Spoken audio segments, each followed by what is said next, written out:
내가 이방인이 너희에게 말하노라. 내가 이방인의 사도인 만큼 내 직분을 영광스럽게 여기노니 이는 홍대 골육을 아무쪼록 시기하게 하여 그들 중에서 얼마를 구원하려 함이라. 그들을 버리는 것이 세상의 화목이 되거든 그 받아들이는 것이 죽은 자 가운데서 살아나는 것이 아니면 무엇이리요. 제사는 처음 익은 곡식가루가 거룩한즉 떡덩이도 그러하고 뿌리가 거룩한즉 가지도 그러하니라. 또한 가지 얼마가 꺾이었는데 돌 감람나무인 너가 그들 중에 접붙임이 되어 참 감람나무 뿌리의 진액을 함께 받는 자가 되었은즉 그 가지들을 향하여 자랑하지 말라. 자랑할지라도 너가 뿌리를 보전하는 것이 아니요 뿌리가 너를 보전하는 것이니라. 그러면 네 말이 가지들이 꺾인 것은 나로 접붙임을 받게 하려 함이라 하니니 옳도다. 그들은 믿지 아니함으로 꺾이고 너는 믿음으로 섰느니라. 높은 마음을 품지 말고 도리어 두려워하라. 하나님이 원 가지들도 아끼지 아니하셨은즉 너도 아끼지 아니하시리라. 그러므로 하나님의 인자하심과 준엄하심을 보라.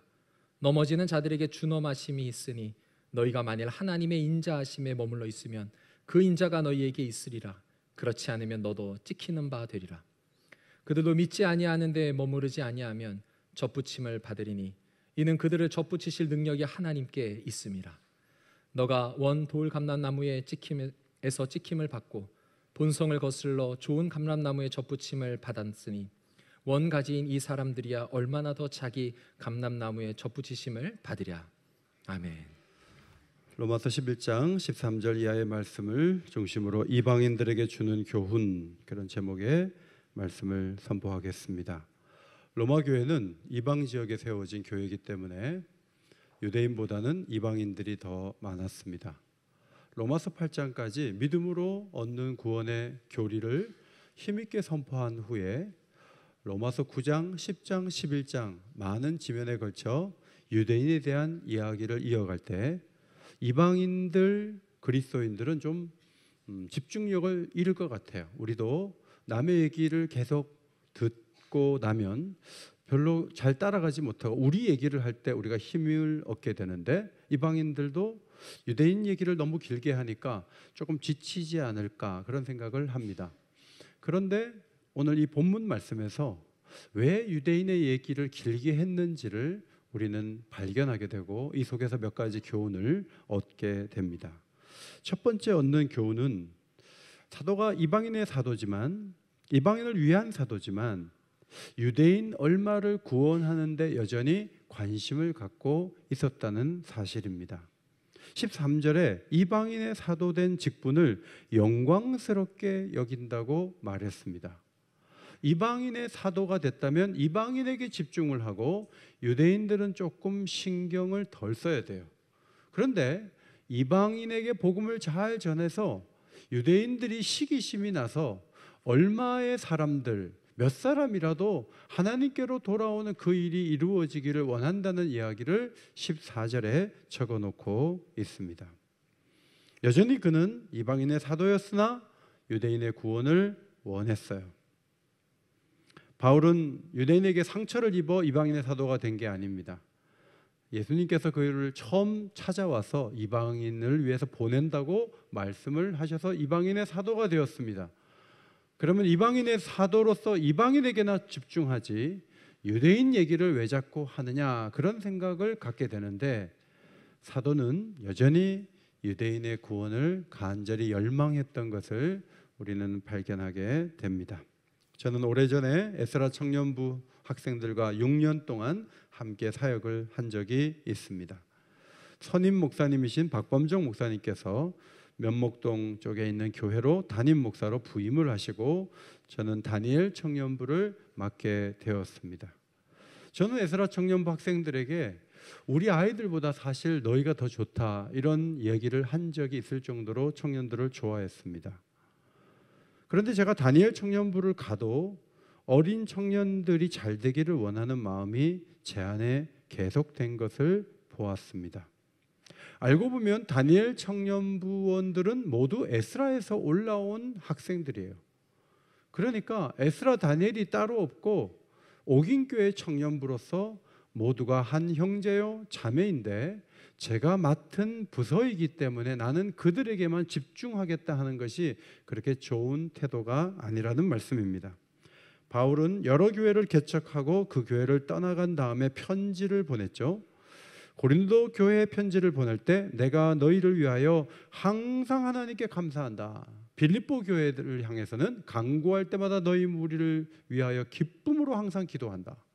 데살로니가 교회를 위해서 편지를 보낼 때는 기도할 때 너희를 기억한다.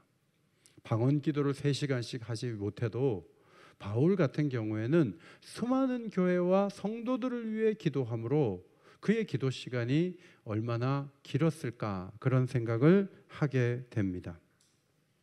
지금 내가 사역하는 게 중요하고 지금 내가 섬기는 목회 대상도 중요하지만 과거에 섬긴 사람들을 잊어버림으로 내가 오늘에 더 집중력을 가져야 한다 이런 생각을 사도는 갖지 않았습니다. 바울은 이방인을 위한 사도였지만 유대인을 위해서도 여전한 사랑을 갖고 그들의 구원을 열망하고 있었습니다. 저는 선교사님들을 만나서 식사할 때가 많은데 다수의 선교사님들이 목회에 관심이 있어요. 옥인교회는 어떠세요? 요즘 한국교회가 많이 어렵다는데 옥인교회의 어떤 흐름은 어떻습니까? 그렇게 질문하면 매우 고마워요. 어떤 선교사님은 선교지 얘기만 하고 자기 사역만 사역처럼 얘기하고 제 얘기는 하나도 안 듣고 막 쏟아내고 기도 제목 주고 헌금 보내달라 그리고 얘기를 마치면 제가 무거운 짐을 안고 온 것 같아요. 선교사이지만 교회 소식에 목회에 관심이 있는 선교사가 훌륭한 선교사예요. 마찬가지로 목사님들 또한 목회를 하고 교인들을 위주로 사역하지만 선교적 교회를 이루는 데 관심을 기울이고 선교에 대한 관심을 갖고 헌신할 때 그 목회자가 좋은 목회자인 것이죠. 15절에 이스라엘을 버리는 것이 세상의 화목, 즉 이방인의 구원과 연결되었다면 앞으로 유대인들이 대거 돌아옴으로 마치 죽은 자가 살아나는 것 같은 기적이 일어나게 될 것이라는 아주 희망적인 미래, 극적인 미래를 소개하고 있습니다. 이 말씀은 바벨론 포로로 잡혀갔지만 다시 돌아와서 새로운 하나님 나라가 이루어질 것이라는 에스겔서 37장에 있는 말씀을 염두에 둔 말씀이에요.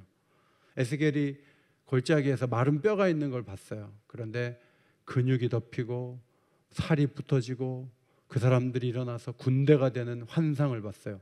이 환상은 이스라엘이 살아날 것이라는 하나님의 예언이에요. 이 예언은 유대인과 이방인이 모두 이스라엘이 되어서 하나님이 기뻐하시는 세계에 이르게 될 것이다 하는 예고인데 이 말씀을 사도 바울이 신뢰하고 15절을 적었다고 봅니다. 16절 말씀을 앞에 보시고 읽겠습니다. 시작.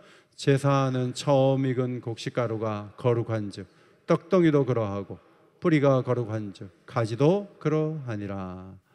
구약 성경에 의하면 처음 익은 곡식을 하나님께 드릴 때 곡식 전체가 거룩하게 되는 은혜가 있다는 말씀이 있어요.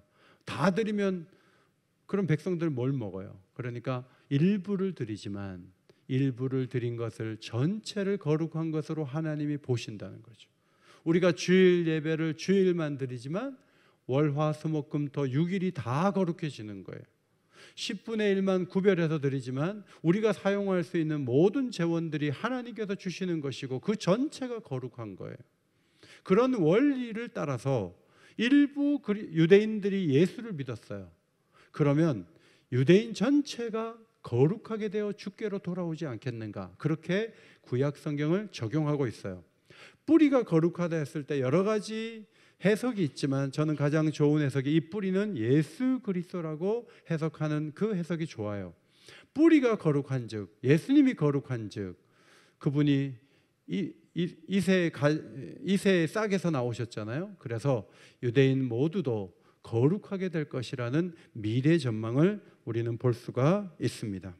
마태복음 13장 33절에 하나님 나라는 가루 서말 속에 갖다 넣어 전부를 부풀게 하는 누룩과 같다. 누룩의 양은 너무 적지만 이것이 전체를 부풀게 한다는 거죠. 소수의 사람이 옥인동에 예수 믿었어요. 그러나 이제는 많은 사람들이 예수를 믿고 주일마다 예배를 드리고 있어요. 지금의 이 숫자도 전부는 아니에요. 어쩌면 대한민국 전부를 부풀게 할 수 있는 능력이 복음 가운데 있고 교회 가운데 있다는 것을 주님이 말씀해 주신 거죠. 두 번째, 은혜에 감사하고 높은 마음을 품지 말라는 권면을 하고 있습니다. 감람나무에 접붙이는 과정에 대한 설명이에요. 17절에 보시면 돌감람나무가 있고 참감람나무가 있어요. 돌감람나무는 울타리 밖에서 농부의 손길이 닿지 않고 야생으로 자라는 올리브 나무를 말해요.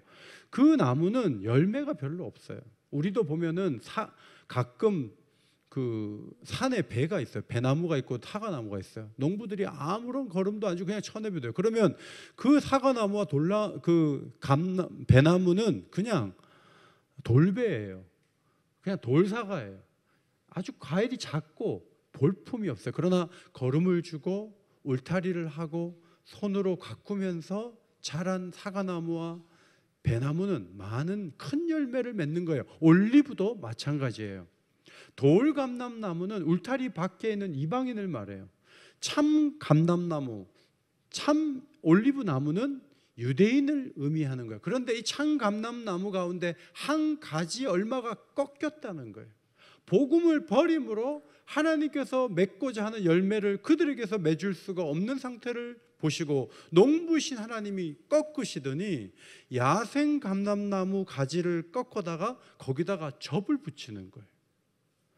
이것을 가지고 몇몇 신학자들은 도시에서 자란 바울이 접붙이는 원리도 모르고 이상한 소리를 하고 있다. 그렇게 비판적인 글을 남겼어요. 그러나 팔레스타인 원예를 연구하는 분들에 의하면 이제 감람나무가 오래되면요 열매를 잘 안 맺어요. 그러면 야생 감람나무의 가지, 어린 가지를 딱 꺾어다가 접을 딱 붙이면 어떤 일이냐 하면 열매를 잘 맺지 않던 그 참 감람나무가 열매를 전체적으로 잘 맺는 방법이 팔레스타인에서는 아주 흔한 일이라고 하는 것이죠. 저 화성에, 경기도 화성에 어떤 목사님이 가끔 우리 교인들한테 계란을 선물 받는다는 거예요. 누가 양계를 하십니까? 그랬더니 그 교인 중에 폐닭만 사가지고 알을 낳게 하는 분이 있다는 거예요. 뭐냐 그랬더니 이제 나이가 많은 이 닭이 알을 잘 낳지 못하면 그런 닭을 그냥 고기용으로 산다는 거예요. 그런 다음에 털을 상당 부분 뽑아가지고 새롭게 털이 나는 과정에서 달걀이 잘 난다는 거예요.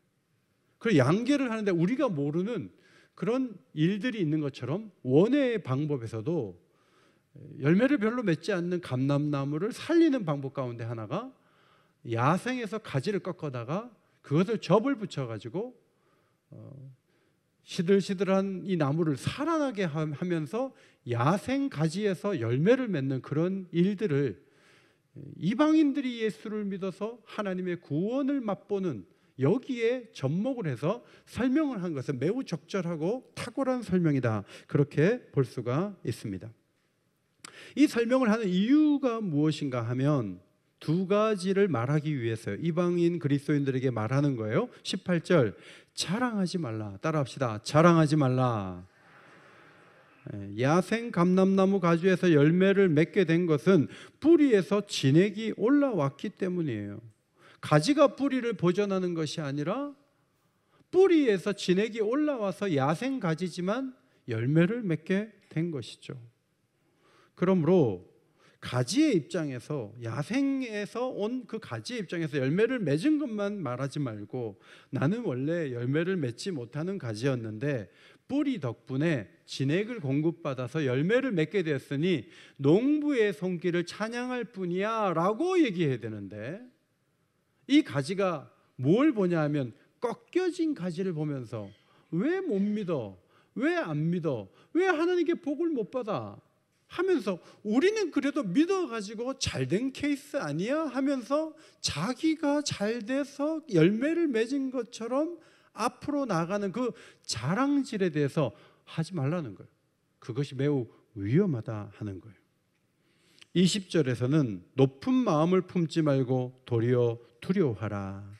단지 하나님의 축복을 받은 것은 믿었기 때문인데 그 믿음은 하나님이 주신 거지 자기가 머리가 좋아서 깨닫거나 집안이 좋아서 얻게 된 것도 아니에요.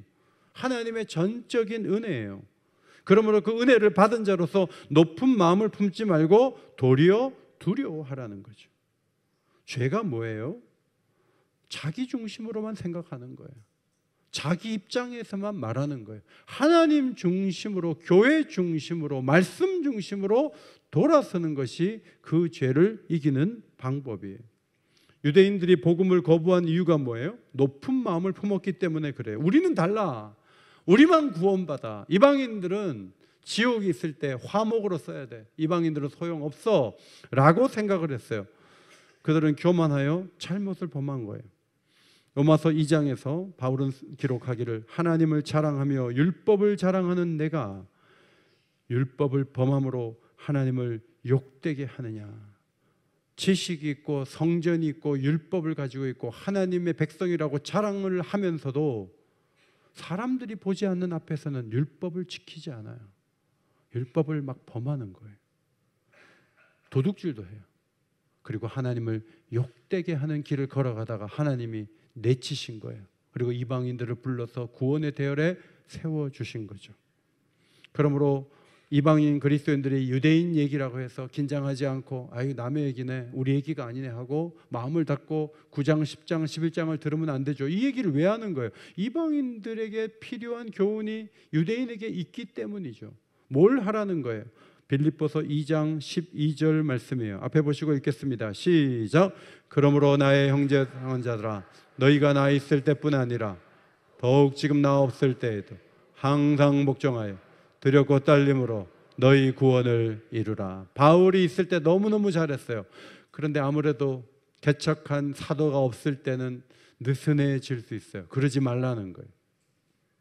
항상 복종하여 두렵고 떨림으로 너희 구원을 이루라. 항상 복종은 어려운 거예요. 그리고 구원이 왔으면 이제 안심하고 이제 됐다 해야 되는데 두렵고 떨리는 태도가 필요하다. 구원을 받았으니 이제 끝났다 이게 아니에요. 구원을 이루어야 돼. 두렵고 떨어야 돼. 제가 2부 예배 마치고 당뇨약을 드시는 어떤 집사님하고 얘기 나눴어요. 저도 몇 년째 약을 먹고 그분도 먹으니까 서로 얘기가 공감대가 있잖아요. 그분이 저한테 얘기해요. 아유 목사님은 뭐 약도 제일 작은 거 드시고 목사님은 그냥 마음 편하게 뭐든지 드시고 해도 돼요. 그러면서 저를 무장해제를 시키려고 해요. 그런데 한 석 달만 마구 먹고 조절하지 않으면요 저는 이 강단에 설 수 없어요. 계속 조심해야 돼. 조절하지 않으면 쓰러질 수밖에 없어요. 병원 신세 질 수밖에 없어요. 건강만 그래요? 우리가 받은 구원도 이제 뭐 된 거네. 되긴 뭐가 돼요. 긴장하지 않으면 하루하루를 내 마음대로 살겠다? 범죄해도 문제없다? 천만에. 그렇지 않아요. 교단 법에 의해서 저는 은퇴하는 날짜가 정해져 있어요. 그러면 저는 그때까지 제 마음대로 해도 이 교회 담임 목사로 설 수 있을까요? 제가 만일 오늘 예배 끝나고 나서 담배를 한 대 딱 꼬나 물고 교회 앞에 서면서 우리 교회는 이제 심각한 문제로 들어가요. 제가 그냥 한 장 걸치고 얼굴 벌게 가지고 이렇게 다니거나 제 아내가 아닌 사람에게 손잡고 어디 돌아다니고 그런 일을 하다가 눈에 띄면서 제 목회는 끝나는 거예요. 뭔가 보장돼 있다는 것이 마음대로 해도 된다는 것을 의미하는 것은 아니다. 사도는 오늘 그 이야기를 전해주고 있는 거예요. 바울 사도는 빌립보 2장 12절을 쓰기 전에 앞부분에 예수님에 대한 얘기를 쓰죠. 너희 안에 이 마음을 품으라 곧 그리스도 예수의 마음이니. 예수님은 하나님의 본체시나 하나님하고 맞서지 않았어요. 죽기까지 복종하여 십자가를 지셨어요. 하나님은 그런 예수님을 지극히 높여 모든 무릎이 예수 이름 앞에 꿇게 하시는 놀라운 선물을 주셨다는 말씀을 기록한 다음에 오늘 빌립보 2장 12절이 있는 거예요. 그렇게 항상 복종하고 죽기까지 복종한 사람이 어디 있습니까? 이쪽 부분은 내가 알아서 해요. 목사님 나한테 뭐라고 하지 마세요. 이건 내가 알아서 한다니까요. 여러분, 두렵고 떨림으로 구원을 이루는 태도가 아니에요. 성경이 가라 한 곳까지 가고 서라 한 곳에 서지 않으면 구원이 무너진다고요. 그 대표적인 예가 유대인들이에요. 이방인들에게 그 얘기를 하는 거예요. 된 게 아니다. 끝난 게 아니다. 진행 중이다. 긴장해야 된다. 라고 말씀하는 거예요. 유대인들이 빠진 교만의 함정에 이방인들도 얼마든지 빠질 수 있다는 거죠.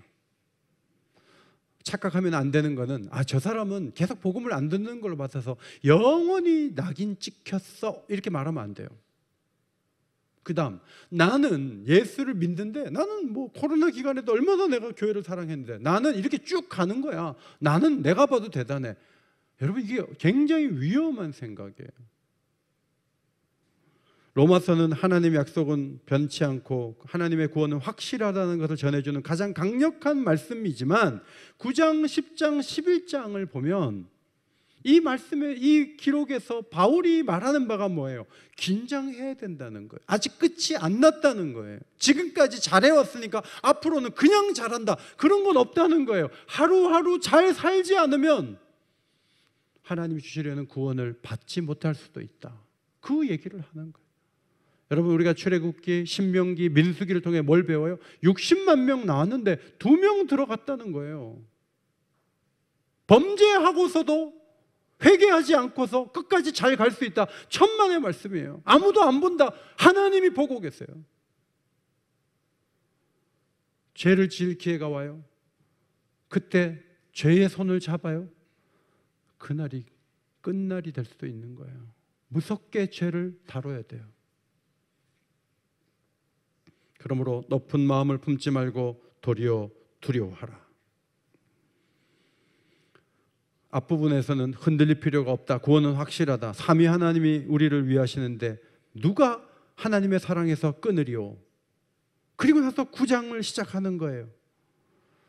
유대인들을 보라. 사랑받다가 꺾였다. 원가지들도 꺾었는데 돌감람나무 꺾지 않으시겠냐? 정신 차려라.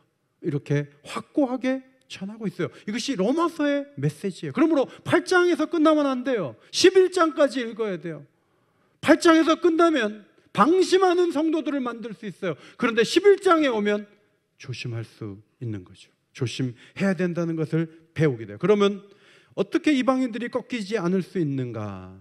22절 하나님의 인자하심에 머물러 있으라. 이 말씀에서 우리는 답을 찾을 수 있어요. 22절에 두 가지 하나님의 속성이 나오죠. 하나는 준엄하심이고 또 하나는 인자하심이에요. 준엄하심은 공의와 심판을 말해요. 인자하심은 사랑과 긍휼을 말해요. 어떤 사람은 넘어지죠. 왜 넘어져요? 말씀을 안 듣고 복음을 거부하니까 결국은 물심판, 불심판을 당하는 사람들이 와 하나님 무섭다. 하나님은 정말 불을 내리더라. 하나님은 물로 심판해서 그때 다 죽었다. 방주에 타라 얘기했는데 무시했는데 결국 물에 휩쓸려서 죽었다. 하나님은 준엄하신 분이라는 얘기를 하겠죠. 하나님은 복음을 거부하는 자들에게 준엄하신 분으로 나타날 거예요. 그런데 우리는 하나님의 인자하심을 경험했어요. 이방인들이 하나님의 인자하심을 받아 예수의 이름을 부름으로 구원을 받았어요. 그런데 그 구원을 받은 그 자리에 하나님의 사랑에 머물러 있는 게 중요한 거예요. 그 사랑에서 벗어날 수 있다는 거예요. 머물러 있어야 돼요. 어떻게 머물러 있죠? 따라합시다. 기억해야 합니다. 기억해야 됩니다. 기억해야 돼요. 뭘? 십자가를 계속 기억해야 돼요. 내가 무가치한데 나를 불러주신 은혜를 기억해야 돼. 내가 예수를 믿은 건 내가 머리가 좋거나 우리 집안이 좋아서가 아니에요. 성령이 내게 오셔서 믿게 하시는 은혜를 주셨기 때문에 내가 예수 믿고 여기 있는 거예요. 그 은혜를 기억하시기를 바랍니다. 기도함으로 고백하세요. 기도할 때마다 이것 주세요, 저것 주세요, 그런 기도보다도 우선 중요한 게 뭐예요? 예수님이 아니었으면 하나님을 알지도 못하고 하나님이 싫어하는 일들을 판판히 행하면서 하나님을 실망시킬 수밖에 없는 저를 부르셔서 예수 믿게 하시고 구원받는 대열에 참여해 주신 하나님의 은혜를 찬양합니다. 여러분, 기도 앞부분에 이 부분이 살아 있어야 돼요. 뭐 다른 기도 제목도 좋아요. 그러나 정말 중요한 게 뭔지 아세요? 우리가 이 자리에 있는 거는 기적이에요. 우리는 우리의 이성으로, 우리의 생각으로 그것을 받아들이고 예배 자리에 나올 사람이 원래는 아니었어요. 그런데 하나님의 전적인 은혜로 우리를 부르셔서 우리의 귀가 열리고 마음이 열리고 우리의 발을 움직이셔서 주일마다 예배 자리에 나와서 하나님을 경배하게 된 것은 우리의 실력과 능력의 결과가 아니에요. 하나님이 도와주셔서 은혜 가운데 나오게 된 줄 믿습니다. 이것이 하나님의 인자하심의 축복이에요. 중요한 것은 그 인자하심에 머물러 있어야 돼요. 그러면 그 사랑이 우리에게 계속 흘러나갈 수 있다 하고 가르치고 있어요. 저는 찬송 가운데 이 찬양이 귀하다고 봐요. 천부여 의지없어서 손들고 옵니다. 주 나를 외면하시면 그 다음 뭐예요? 나 어디 가리까? 남편하고 이제 막 다투고 나왔는데 막 갈 데가 많아. 뭐 친구들도 환영하고 막 갈 데가 많아. 그 집은 이제 끝나는 거예요. 이제 어려워지는 거예요. 그런데 딱 나왔는데 갈 데가 없어. 그럼 다시 집으로 돌아가야지. 하나님이 외면하면 갈 데가 없는 사람, 심령이 가난한 자가 천국이 그 사람의 거예요. 혹시 여러분 가운데 갈 데가 많은 분들은 갈 데를 정리하시기를 바랍니다. 주님이 외면하시면 전 갈 데 없어요. 저는 주님밖에 없어요. 그 생각과 그 고백이 살아있을 때 하나님께서 우리를 받으실 수 있는 거예요.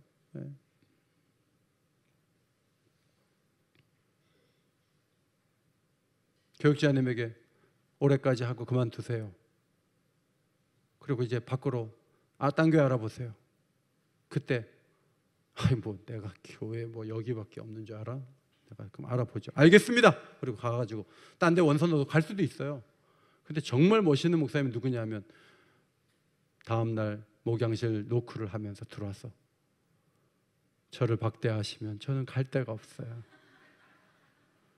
목사님 이러지 마세요. 저를 불쌍히 여겨주세요. 저를 좀 만들어주세요. 여러분, 그러면 담임 목사도 그 사람을 위해서 최선을 다하지 않을까요?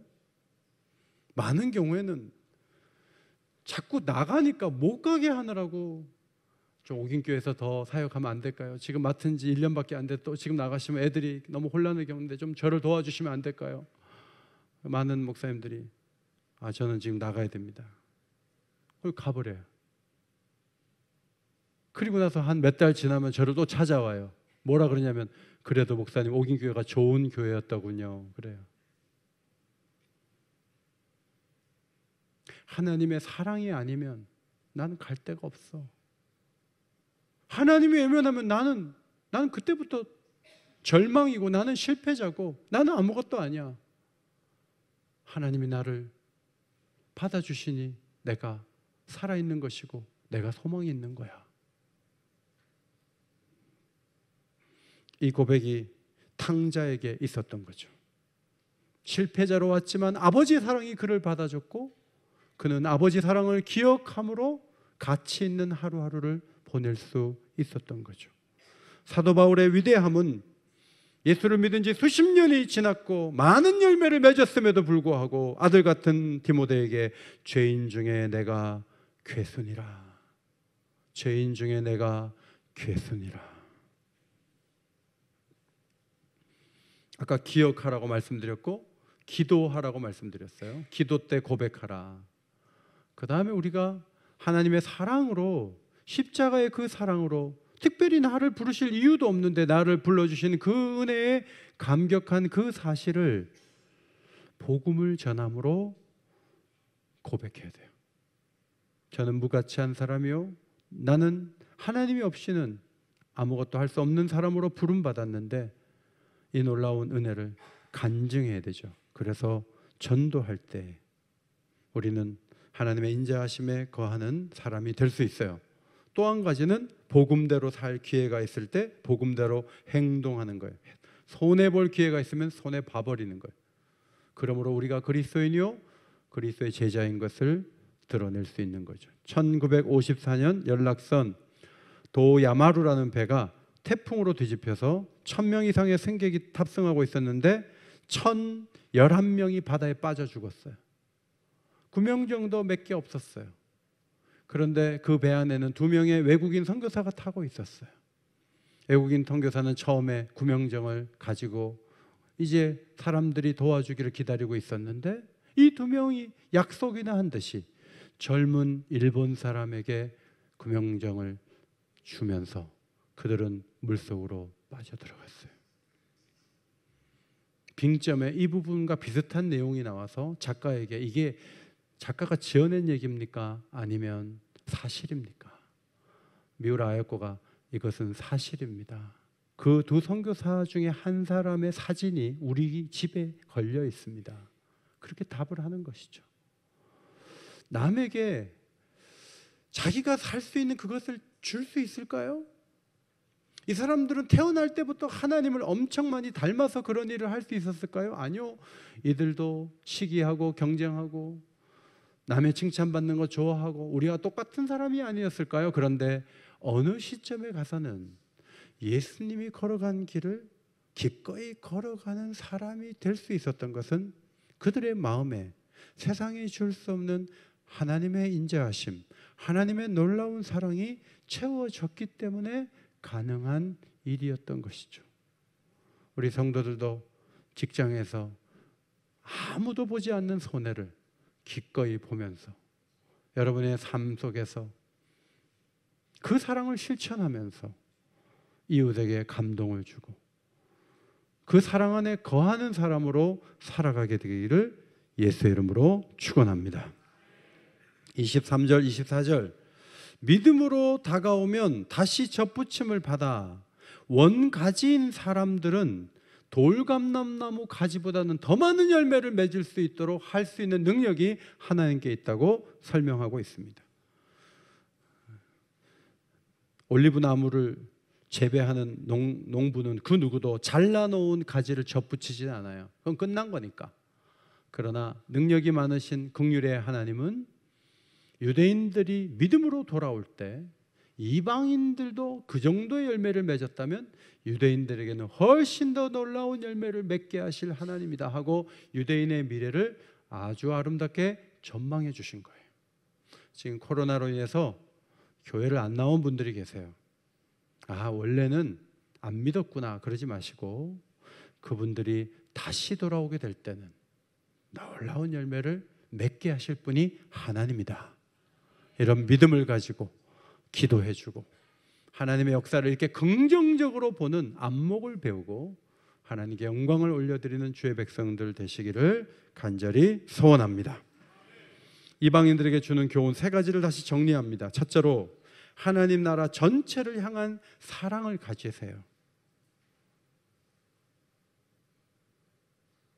제가 지금 그 경찰서 이렇게 가보면 우리 교단 교회는 경찰서는 관심 없어요.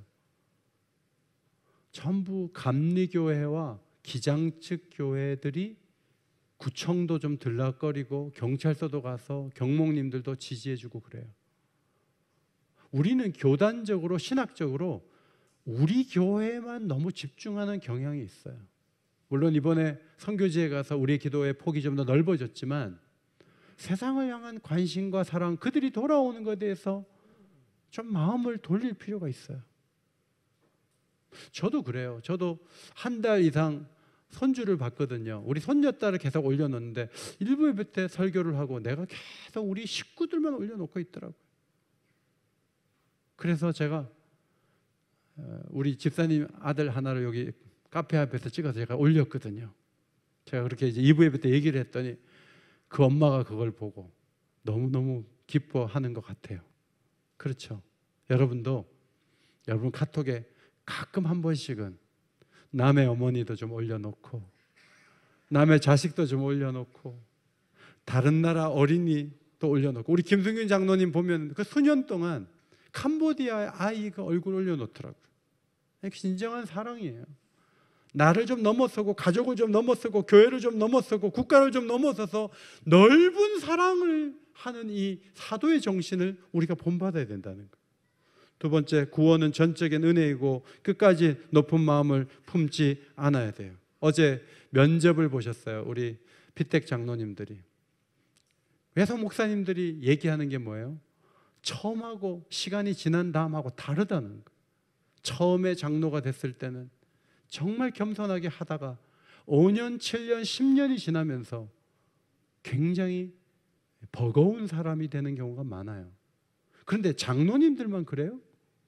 예수를 믿고 10년, 20년 지나다 보면 두려워하지 않는 거예요. 겸손하지 않는 거예요.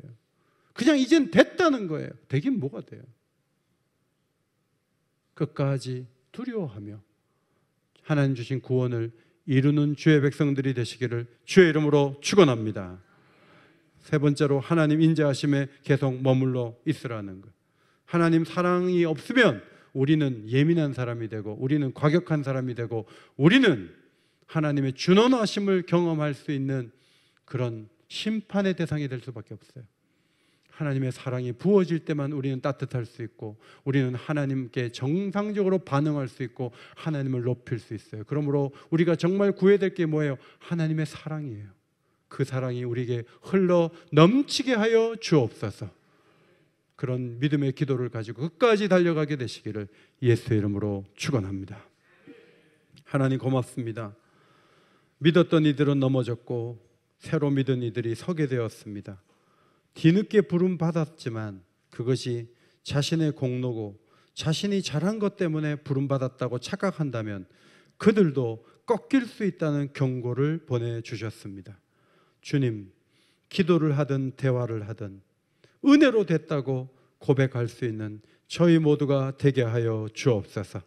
끝까지 겸손을 잃지 않고 초심으로 돌아가 교회를 섬기게 하시고 끝까지 거룩하고 끝까지 아름답고 끝까지 희생적인 길을 걸어가도록 저희들의 삶 가운데 주인이 되어주시고 저희들을 인도하여 주옵소서. 예수님 존귀하신 이름으로 기도하옵나이다. 아멘.